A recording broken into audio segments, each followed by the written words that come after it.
একটি হারাম, একটি কবিরা গুনাহ, বড় অপরাধ আছে যেটি আমরা সকলেই অবলীলায় সবসময় করে চলেছি। এবং এটি যে অপরাধ, এটি যে হারাম কাজ, এটি যে কবিরা গুনাহ, এটি যে বড় ধরনের অন্যায়, সেই অনুভূতিটুকুও আমাদের সমাজ থেকে, আমাদের অন্তরগুলো থেকে মুছে যাবার উপক্রম হয়েছে। সম্মানিত বন্ধুগণ, আমরা অনেকেই অনেক দিক থেকে আলহামদুলিল্লাহ সৎ, আকীদায়, বিশ্বাসে, চিন্তায়, চেতনায়, বিভিন্ন নেক আমল করার ক্ষেত্রে অনেক দিক থেকে আলহামদুলিল্লাহ আমরা অনেকেই সৎ এবং ভালো মানুষ। অনেক ভালো ভালো আমল করবার চেষ্টা আমরা করি, কিন্তু একটি অপরাধ আছে, একটি কবিরা গুনাহ আছে, যেটার সঙ্গে আমরা কম বেশ প্রায় সমস্ত মানুষ, ইল্লা আমার রাহিমা রব্বি, হাতে গোনা মানুষ ছাড়া আমরা সকলেই কম বেশ জড়িত। আর সেটা হলো উপার্জনে অসততা। আমরা যে সম্পদ উপার্জন করি, বেঁচে থাকার জন্য যে অর্থকড়ির প্রয়োজন হয়, সেটা চাকরি করে হোক, ব্যবসা বাণিজ্য করে হোক, যেই কোনো লেনদেনের মাধ্যমেই হোক না কেন, এই উপার্জন করতে গিয়ে আমরা একজন খাঁটি মুসলিমের পরিচয়, একজন ভালো মানুষের স্বাক্ষর, একজন সৎ মানুষের চিহ্ন, এটা আমরা অনেকেই রাখতে পারি না। সম্মানিত বন্ধুগণ, আল্লাহ সুবহানাহু ওয়া তাআলা কোরআনে কারীমের একাধিক জায়গায় বলেছেন, ওয়ালা তাকুলু আমওয়ালাকুম বাইনাকুম বিল বাতিল, তোমরা তোমাদের একে অন্যের সম্পদকে অন্যায়ভাবে ভক্ষণ করো না, গ্রাস করো না, একে অন্যের সম্পদকে অন্যায়ভাবে তোমরা খেও না, মেরে দিও না। সৎ উপার্জন এটি আজকের যুগে সোনার হরিণ হয়ে গেছে। অনেকেই আছেন, অনেক নফল আমল করেন, মাশাআল্লাহ, ইসলামের অনেক কিছুকে তিনি মানার চেষ্টা করেন, কিন্তু অর্থ উপার্জনের ক্ষেত্রে তিনি পরিপূর্ণভাবে সৎ থাকতে পারেন না। কেউ হয়তো সুদের সঙ্গে জড়িত, যার বিরুদ্ধে আল্লাহ সুবহানাহু ওয়া তাআলা যুদ্ধ ঘোষণা করেছেন। কেউ হয়তো ঘুষ দিয়ে কোনো কাজ আদায় করছেন, যেটাকে নবী আলাইহিস সালাতু ওয়াস সালাম বলেছেন দাতা গ্রহীতা উভয় জাহান্নামে। কেউ হয়তো কেনা বেচা করতে গিয়ে ক্রেতার সঙ্গে এমন প্রতারণার আশ্রয় নিচ্ছেন, অথবা এমন কিছু গুণাগুণ বর্ণনা করছেন তার বিকৃত মালের, যেটি আসলে বাস্তবসম্মত না, এবং এটাকে কোনো অপরাধও আমরা মনে করি না। ভাই, এটা আসল মাল, এটা পিওর মাল, এটা ভালো মাল, এভাবে অবলীলায় আমরা মিথ্যা কথা বলে কেনা বেচা করে থাকি। কেউ হয়তো কারোর কাছ থেকে ধার নিয়েছেন, তো আর দেওয়ার কোনো নামগন্ধ নাই। যেই কথা আপনি বলেছেন, সেই কথাকে আপনি হয়তো রক্ষা করতে পারেন না। সম্মানিত বন্ধুগণ, এই ধরনের নানাবিধ অপকর্ম এবং হারাম কাজ আমরা করে চলেছি। নবী আলাইহিস সালাতু ওয়াস সালাম বলেছেন, মাতালুল গনিয়্যি যুলমুন, যে ব্যক্তি সম্পদশালী, তাকে আল্লাহ সামর্থ্য দিয়েছেন, ধার করেছেন, হাওলাত করেছেন, ঋণ নিয়েছেন কারোর কাছ থেকে, এই ঋণটা সময় মতো পরিশোধ করছেন না, তালবাহানা করছেন, এটি অবিচার, এটি অন্যায়। নবী আলাইহিস সালাতু ওয়াস সালাম এর প্রত্যেকটি পয়েন্ট সম্পর্কে বহু হাদিস তার রয়েছে এবং বহু কথা তিনি বলেছেন। অনেকেই হয়তো চাকরি করছেন কোনো মালিকের অধীনে, কোনো কফিলের অধীনে, সেখানে যে সময়টা তিনি ডিউটি করার কথা, সেই সময় তিনি মোবাইল টিপছেন, কথা বলছেন, অন্য কোনো কাজ করছেন, ফাঁকি দিচ্ছেন। এক কথায় নানাভাবে আমরা আজ বিভিন্ন ধরনের অন্যায়, অর্থনৈতিক অন্যায়, বিভিন্ন ধরনের হারাম উপার্জন আমাদের পকেটে আসছে এবং আমাদের শরীরে ঢুকছে। সম্মানিত সাথী বন্ধুগণ, যদি এই অবস্থা চালু থাকে, তাহলে দুনিয়া এবং আখেরাতে আমাদেরকে 15-20টা বড় বড় মুসিবত এবং গ্লানির মুখোমুখি হতে হবে। আমি সংক্ষেপে শুধুমাত্র কোন কোন বিপদগুলো আমাদের সম্মুখীন হতে হবে যদি আমাদের উপার্জনের সততা আমরা অবলম্বন করতে না পারি, আমি শুধু সেগুলো বলি। এক, যদি কেউ হালাল উপার্জন পরিপূর্ণ না থাকে, আপনার যত সম্পদ আপনি করেছেন, যা বক্ষণ করেন, প্রতি মাসে যা ইনকাম করেন, এখানে যদি একটি পয়সাও হারাম না থাকে, হারামের কোনো লেশ না থাকে, তাহলে আপনি পিওর মুসলিম। আর যদি কোনো হারামের লেশ থাকে, অবৈধ উপার্জন থাকে, আপনার হয়তো বেতনটা হালাল, সাথে কিছু ফাঁকি ঝুঁকি দিলেন, কিছু চুরিদারি করলেন, কিছু মিথ্যা কথা বললেন, বিক্রি করতে গিয়ে বিক্রেতাকে বা ক্রেতাকে আপনি ফাঁকি দিলেন, কিছু প্রতারণা করলেন, তাহলে আপনাকে 10টি বড় ধরনের বিপদের সম্মুখীন হতে হবে কমপক্ষে। এর ভিতরে 1 নম্বর হলো মানসিক অশান্তি। প্রিয় ভাইয়েরা, আমাদের দেশে একটা সাধারণ ধারণা আছে, আমরা অনেকেই মনে করি যে আগে পয়সা কামাইনি, পয়সা কামাই নিতে পারলে এক সময় এরপরে আল্লাহকেও পাওয়া সহজ হয়। কারণ বুড়ো বয়সে মসজিদ মাদ্রাসা দান দক্ষিণা করে ইমাম সাহেবরা, ওলামা একরাম অনেকেই হয়তো আমাদেরকে মারহাবা দিবেন, মাশাআল্লাহ বলবেন, তাহলে আমি আগে পয়সাটা কামাই নিতে পারলে সবার কাছে মারহাবা পেয়ে যাবে। সম্মানিত সাথী বন্ধুগণ, সবার চোখে ধুলা দেওয়া যায়, আল্লাহর দৃষ্টিতে ধুলা দেবার কোনো সুযোগ নাই। যারা যৌবন বয়সে বা সামর্থ্য থাকার সময় অবৈধ উপার্জন করে সম্পদের পাহাড় গড়ে তুলেছেন বা সম্পদ কামিয়েছেন, তারা একটা কালে এসে যত দান করেন না কেন, আপনি হারামের যে অপরাধ, সে অপরাধের শাস্তি থেকে বাঁচার কোনো উপায় থাকবে না। প্রিয় বন্ধুগণ, বহু লোক বৃদ্ধ বয়সে এসে মানসিক যন্ত্রণায় ভোগে, অপরাধ বোধের অদৃশ্য দাহনে জ্বলতে থাকে। এর কারণ হলো তিনি একসময় যে সম্পদ কামাই করেছেন সেই কামাইটা তার শুদ্ধ ছিল না, অনেকের পকেট কেটে অনেকের হক নষ্ট করে তিনি সম্পদ উপার্জন করেছেন।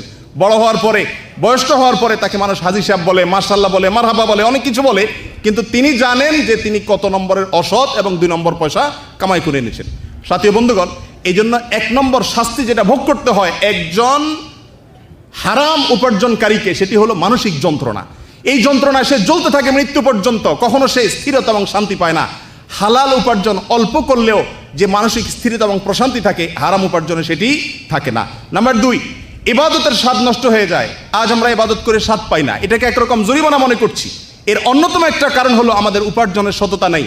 আমরা লেনদেনে সৎ না, অনেক ক্ষেত্রেই সৎ, মাশাআল্লাহ দায় রেখেছি, নামাজ পড়ি, অনেক ক্ষেত্রে হয়তো সৎ, কিন্তু লেনদেনে আমরা কি না, সৎ নয়। আর এই জন্য ইবাদতের স্বাদ নষ্ট হয়ে যায়, ইবাদতের ভিতরে স্বাদ পাই না। নাম্বার 3, তুষ্টি চলে যায়। ইবাদত বন্দিগি যাই করি না কেন আমাদের খাই খাই ভাবটা শেষ হয় না, এটা চলতেই থাকে, এবং এর ফলে দুনিয়াটা আমাদের জীবন্ত জাহান্নাম হয়। যাই পাইছি সেটা নিয়ে তুষ্ট থাকা, শুকরিয়া আদায় করার মানসিকতা থাকে না। হারাম উপার্জন মানুষকে আরো বেশি পিপাসার্থ করে তোলে, আরো বেশি তার চাহিদাকে বাড়ায় দেয়, এবং তাকে তুষ্টির যে গুণ, এই গুণ থেকে তাকে দূরে সরাতে থাকে। নাম্বার 4, দোয়া কবুল হয় না। নবী আলাইহিস সালামের বহু হাদিসে বিষয়ে আমাদের সম্মুখে রয়েছে। তিনি বলেছেন, দূর থেকে সফর করে মক্কায় আসে, বাইতুল্লাহর তওয়াফ করে এবং 2 হাত তুলে আল্লাহর কাছে, এলোমেলো চুল, ধুলামলিন শরীর, কাপড় চোপড় নিয়ে আল্লাহর কাছে 2 হাত তুলে দোয়া করে বাইতুল্লাহ, আন্না ইস্তাজাবু লাহ, কিভাবে তার দোয়া কবুল হতে পারে? অর্থাৎ দোয়া কবুল হওয়ার কোনো সম্ভাবনাই নেই, কারণ সে তার যে দেহ, তার যে কাপড় চোপড়, এগুলো হারাম দ্বারা গঠিত হয়েছে, যার কারণে সে যতই দোয়া করুক দোয়া কবুল হবে না। সাথী ও বন্ধুগণ, এর চেয়ে বড় শাস্তি আর কি হতে পারে? আমার যদি উপার্জনে অসততা থেকে থাকে, আমার উপার্জনে যদি 2 নম্বর ইনকাম থেকে থাকে, আমার শরীরে, আমার অ্যাকাউন্টে যদি কোনো অন্যায়ভাবে কারো 1টি টাকাও প্রবেশ করে থাকে, তো আল্লাহর কাছে আমি কিয়ামত পর্যন্ত, মৃত্যু পর্যন্ত আমি দোয়া করব, কিন্তু আমার দোয়া কবুল হবে না। অত্যন্ত বড় মাপের একটি মেসেজ এটি। নাম্বার 5, প্রিয় বন্ধুগণ, আমরা যারা অবৈধ পথে উপার্জন করি, একটি মানুষও নিজের জন্য করি না। যত মানুষ টাকা কামাইয়ের জন্য পাগল হয়ে অস্থির হয়ে ছুটেন, তাদেরকে আপনি জিজ্ঞাসা করে দেখুন, আমি নিশ্চিত যে তারা কেউই নিজের জন্য করে না। কার জন্য করে? ছেলে মেয়ের জন্য করে, বউ বাচ্চার জন্য করে। আমি খুব শর্টে একটি মেসেজ আপনাদের দিতে চাই। প্রিয় বন্ধুগণ, আমরা যে ছেলে মেয়ের জন্য 2 নম্বর পথে উপার্জন করি, হালাল হারামের বাছ বিচার করি না, ওয়াল্লাহি আল্লাহর কসম করে বলতে পারি, এই সম্পদ তাদের না প্রয়োজন, না তারা এটার জন্য আপনার পক্ষে কিয়ামতের ময়দানে আপনার সাথে দাঁড়াবে। কি বলেন? আপনি দুনিয়াতে অবৈধ উপার্জন করবেন, কিয়ামতের ময়দানে যখন ধরা খাবেন, আপনার ছেলে মেয়ে বউ বাচ্চা তারা কি এসে বলবে, বাবা আমাদের জন্যই তো অন্যায় করছে, অতএব আজকে আমরা এর দায় নিলাম? কেউ নিবে? একজনও কি নিবে? ইয়াউমা ইয়াফিরুল মারউ মিন আখিহি ওয়া উম্মিহি ওয়া আবিহি ওয়া সাহিবাতিহি ওয়া বানিহি। প্রিয় বন্ধুগণ, কিয়ামতের দিন সবাই পালাতে থাকবে, কেউ দায় নিবে না। এর চেয়ে বড় নির্বোধ, এর চেয়ে বড় বোকা কে হতে পারে যে অপরাধ করবে আরেকজনের সুবিধার জন্য, কিন্তু যার জন্য করবে সে তার কোনো দায় নিবে না, সে মোজ মস্তি করবে, আর দায় সম্পূর্ণ আপনার উপরে বর্তাবে। প্রিয় বন্ধুগণ, আমরা যারা আজকে অর্থনৈতিকভাবে যে লেভেলে আসি, শতকরা 90 জন মানুষ বা তারও বেশি হবে, তাদের অবস্থা হলো যে আমাদের বাবা মা আমাদেরকে অর্থনৈতিকভাবে এই লেভেলে রেখে যান নাই। আমরা আবার আমাদের সন্তানদেরকে অর্থনৈতিক সুবিধা দেওয়ার জন্য যে অবৈধ পথে উপার্জন করছি, তারাও কিন্তু এই সম্পদের উপরে তারা যথেষ্ট থাকবে না বা এটার উপর তুষ্ট থাকবে না, তারাও আরো বহু সম্পদের পাহাড় গড়ে তুলবে। গ্রামে গঞ্জে আপনার বাবা বহু কষ্ট করে একটা টিনের ঘর তুলেছেন, তখনকার যুগে ওইটাই ছিল তাজমহল, কিন্তু আপনি বড় হওয়ার পরে বিদেশে আসার পরে বলছেন, আরে গ্রামে টিনের ঘরে মানুষ থাকে নাকি? বাবা করছে, তখন ছিল না। একটু টাউনের কাছে ইট দিয়া যদি ছাপড়াও করা যায় তবুও ভালো, আপনি সেটা করেন। আপনার সন্তানরা এসে চিন্তা করবে, বাবা আমার গরিব ছিল, সৌদি প্রবাসী ছিল, কয় টাকা আর পাইতো, বেচারা করছে গ্রামে মফস্বলে একটা কোনো রকম ছাপড়া ঘর। আরে ঢাকা শহরে একটা বাড়ি না হলে, একটা ফ্ল্যাট না হলে চলা যায় নাকি? সে সেটা করবে। সে আপনার ওখানে যাবে না, বছরে একবার শুধুমাত্র একটু ফুর্তি করতে যাবে। সারা জীবন কষ্ট করে যেটা করছেন সন্তানের জন্য, ওয়াল্লাহি সন্তান বেশিরভাগ ক্ষেত্রে সেটা তাকাবেও না, ভ্রুক্ষেপও করবে না। সে তার চাইতে বড় দৃষ্টিভঙ্গি, নজর তার উপরে। তার পরবর্তী প্রজন্ম বলবে, আরে ঢাকার যে কোনো এলাকায় থাকা যায় নাকি? ধানমন্ডি, গুলশান, বাড়ি দাঁড়ায় থাকতে হবে। এর পরবর্তী প্রজন্ম এসে বলবে, মাথা খারাপ, বাংলাদেশে বসবাস করা যায় নাকি? এটা একটা দেশ হলো? যাইতে হবে কোথায়? দুবাইতে, পামজমরাতে ফ্ল্যাট কিনতে হবে। এভাবে প্রজন্মকে প্রজন্ম আস্তে আস্তে অগ্রসর হতে থাকে। আমরা যাদের সুবিধার জন্য হারাম উপার্জন করছি, তারা এটা নিয়ে গর্ব করবে না, তারা ইচ্ছা তো অনেক উপরে উঠবে ইনশাআল্লাহ বিদিনিল্লাহ। সমাদর ভাই বন্ধুগণ, উপার্জনে যদি আমরা অসৎ থাকি, অনেক ক্ষেত্রে ভালো মানুষ, কিন্তু আমার উপার্জনের সততা নাই, ওয়াল্লাহি এই জিনিসটা আজকে সোনার হরিণ হয়ে গেছে। অনেক ক্ষেত্রে আমরা ভালো মানুষ, কিন্তু আমাদের উপার্জন পরিপূর্ণ 100% হালাল এবং পিওর না, টন করে বাজে না। যদি এই হয়, আখিরাতেও কয়েকটা গ্লানি আছে। নাম্বার 1, নবী আলাইহিস সালাম বলেছেন, মান গাশশা ফালাইসা মিন্না, যে ব্যক্তি কাউকে ধোঁকা দিল, প্রতারণা করলো, মিথ্যা কথা বললো, দেনা পাওনাদারকে সে সময় মতো পরিশোধ করলো না, মিথ্যা আশ্বাস দিল, বিক্রেতাকে বা ক্রেতাকে মিথ্যা কথা বললো, যে কোনোভাবে অসৎ উপায় অবলম্বন করলো উপার্জনের ক্ষেত্রে, কফিলকে ফাঁকি দিল, মালিককে ফাঁকি দিল, ডিউটির সময় অন্য কাজ করলো, যে কোনোভাবে সে হারাম উপার্জন করলো, সেই ব্যক্তি ধোঁকা দিল, আর যে ধোঁকা দিল সে আমার উম্মত না। নাম্বার 2, আযজুল মুযলুমাতুন ইয়াউমাল কিয়ামা, নবী আলাইহিস সালাম বলেছেন, দুনিয়াতে আপনি আমি যে জুলুম করছি প্রিয় বন্ধুগণ, কিয়ামতের ভয়াবহতম দিনে এটা বহুমুখী অন্ধকার হয়ে আমাদের সামনে দাঁড়াবে। যাদের পয়সা মারছি, তাদের যে আর্তনাদ, তাদের যে দিলের বদদোয়া, অথবা তাদের প্রতি যে আমি যে জুলুম করেছি, শুধুমাত্র এই জুলুমের সাজা কিয়ামতের দিন বহুমুখী অন্ধকার হয়ে আপনার আমার সম্মুখে দাঁড়াবে। তৃতীয়ত, নবী আলাইহিস সালাম বলেছেন, মান আখাযা শিবরাম মিনাল আরদি, যে ব্যক্তি কারোর জমিন 1 বিঘত পরিমাণ জমিন বা ভূমিকে অন্যায়ভাবে আত্মসাৎ করেছে, মেরেছে, তাকে আল্লাহ সুবহানাহু ওয়া তাআলা সপ্ত আসমান, সপ্ত জমিন, 7 তবক জমিনকে আল্লাহ তাআলা তার গলায় ঝুলিয়ে শাস্তি দিবেন। নাম্বার 4, আল্লাহ সুবহানাহু ওয়া তাআলা আমাদেরকে যে সমস্ত সম্পদ দিয়েছেন, এই সমস্ত সম্পদ দিয়ে আমরা অনেক ধনী হচ্ছি। নবী আলাইহিস সালাম বলেছেন, আতাদরুনা মাল মুফলিস, তোমরা কি জানো সবচেয়ে হতদরিদ্র, সবচেয়ে অভাবী, সবচেয়ে গরিব মানুষটাকে? সাহাবায়ে কেরাম বলেন, ইয়া রাসূলুল্লাহ, আমরা তো সাধারণত যার পয়সা কই না তাকে অভাবী লোক বলি।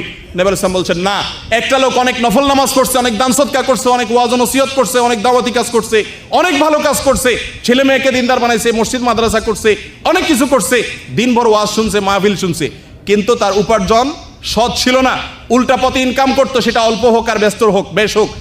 এই ব্যক্তি কিয়ামতের দিন কারোর প্রতি জুলুম করছে, কাউকে গালি দিছে, কারোর হক মারছে, কারোর টাকা মারছে, এই হকগুলা দিতে দিতে তার সমস্ত সওয়াব যেগুলো সে দুনিয়া থেকে নিয়ে গেছে মানুষকে দিয়ে দিবে, এবং সে রিক্ত হস্ত এবং ভিখারি হয়ে যাবে কিয়ামতের ময়দানে। এর চাইতে বড় অভাবী লোক আর কে হতে পারে?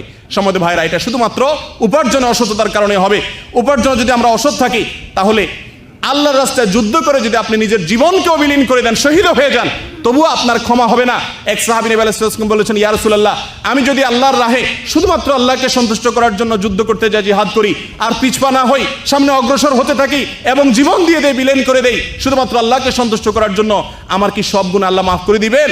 নবী আলাইহিস সালাম বলেছেন, সব গুনাহ আল্লাহ মাফ করবেন, তবে যদি কারোর তুমি দেনাদার থাকো, কারোর কাছে তোমার যদি কোনো পাওনা থাকে, কারো পাওনা যদি তোমার কাছে থাকে, তো মনে রাখবে সেটুকু আল্লাহ সুবহানাহু ওয়া তাআলা ক্ষমা করবেন না। শহীদদের জন্য সেই সুযোগ নাই। সম্মানিত ভাইরা, কিয়ামতের দিন এইভাবে ধরা খাইতে হবে, 1টি 2টি 5টি 10টি টাকার জন্য অন্যের। সম্মানিত ভাই বন্ধুগণ, সর্বশেষ কথা হলো, জান্নাতে প্রবেশের কোনো সুযোগ নাই।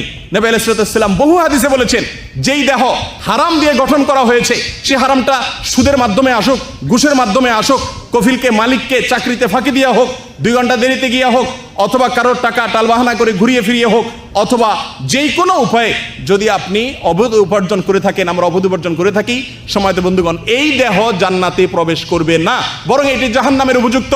নবী আলাইহিস সালাম বলেছেন, যে ব্যক্তি কোনো মাল, কোনো সম্পদ, কোনো মুসলমানের সম্পদকে মারলো, সে ব্যক্তি আল্লাহর সঙ্গে সাক্ষাৎ করবে কিয়ামতের ময়দানে এমত অবস্থা যে আল্লাহ তার উপরে প্রচন্ড রাগান্বিত, আল্লাহ সুবহানাহু ওয়া তাআলাকে সন্তুষ্ট অবস্থায় তার সামনে এসে দাঁড়ানোর সুযোগ পাবে না। অন্য হাদিসে আসছে, নবী সাল্লাল্লাহু আলাইহি ওয়াসাল্লাম বলেছেন, যে ব্যক্তি কারো মালকে নিয়েছে, হাওলাত নিয়েছে বা যে কোনোভাবে নিয়েছে, নেওয়ার সময় নিয়ত হলো সে দেরি করবে বা দিবে না বা ঘুরাবে বা টালবাহানা করবে, আল্লাহ সুবহানাহু ওয়া তাআলা ওই ব্যক্তিকে ধ্বংস করে দিবেন। প্রিয় বন্ধুগণ, এই হারাম উপার্জনের এত অবাল, এত শাস্তি, এত ভয়াবহ কথা এসছে যে এই দিকে আমাদের সবচেয়ে বেশি ভ্রুক্ষেপ করা দরকার। আল্লাহ সুবহানাহু ওয়া তাআলা আমাদের সকলকে উপার্জনের সৎ হওয়ার তৌফিক দান করেন। আমরা যত উপার্জন করব, যেখান থেকেই করব, পিছনে যেগুলো হয়ে গেছে সেগুলোর জন্য মালিকের, যাদের অর্থকে আমি যে কোনোভাবে আত্মসাৎ করেছি বা অন্যভাবে আমার কাছে এসেছে, তাদের কাছে পৌঁছে দেওয়ার চেষ্টা করব। কোনোভাবে তাদের কাছে পৌঁছে দেওয়ার সুযোগ না থাকলে তাদের উদ্দেশ্যে দান করে দেব, আর নতুন জীবন গড়ার সংকল্প করব। সম্পূর্ণ হালাল ইনকামের উপরে থাকবো। ওয়াল্লাহি, দুনিয়াতে মানসিক শান্তি পাবেন, আখিরাতে জান্নাত সহজ হবে ইনশাআল্লাহ বিইذনিল্লাহ। অনেক নেকামল অনেকে আজকালকার যুগে অনেক করেন মাশাআল্লাহ, কিন্তু এই ক্ষেত্রে ধরা পড়ে যান এবং এই পয়েন্টে এসে ধরা পড়ে যাবেন। আল্লাহ সুবহানাহু ওয়া তাআলা আমাকে, আপনাকে, আমাদের সকলকে, সারা দুনিয়ার সমস্ত মুসলিম ভাই বোনদেরকে সবাইকে আল্লাহ তাআলা সততার উপরে থাকার তৌফিক দান করুন। বিদায় হজের ভাষণে নবী আলাইহিস সালামের জীবনের শেষ মুহূর্তে তিনি সাহাবায়ে কেরামকে অত্যন্ত হৃদয়গ্রাহী, মর্মস্পর্শী একটি উপস্থাপনায় তিনি এই কথাটি বলেছিলেন। তিনি বলেছিলেন, এখনকার সময়টা কোন সময়? বলেছিলেন সম্মানিত সময়। মাসটা কোন মাস? সম্মানিত মাস। জায়গাটা কোনটা? সম্মানিত জায়গা মক্কা। তিনি বলেছেন, ঠিক এরকম এই মাসের মতো, এই সময়ের মতো, এই দিনের মতো, এই জায়গার মতো আল্লাহ সুবহানাহু ওয়া তাআলা তোমাদের সমস্ত মুসলমানদের ইজ্জত, তাদের সম্পদকে আল্লাহ সম্মানিত করেছেন। এই জায়গাকে মক্কাকে, আরাফাতের ময়দানকে, জিলহজ মাসকে আল্লাহ যেরকম সম্মানিত করেছেন, এগুলো সম্মান নষ্ট করা যেরকম অপরাধ, কোনো মুসলমানের সম্পদকে, তার জীবনকে, তার ইজ্জতকে নষ্ট করা সেরকম অপরাধ। আজ থেকে আমরা এই জিনিসটিকে সংকল্প করব যে আমার উপার্জনে কোনো অসৎ উপায় আমি অবলম্বন করব না, একটি টাকাও অবৈধভাবে আমি কামাবো না, হালালের উপরে আমি তুষ্ট থাকবো। আল্লাহ সুবহানাহু ওয়া তাআলা বরকত দিবেন এবং শান্তি দিবেন। আল্লাহ আমাদের সকলকে তৌফিক দান করুন। জাযাকুমুল্লাহ ওয়া আখিরু দাওয়ানা আলহামদুলিল্লাহি রাব্বিল আলামিন।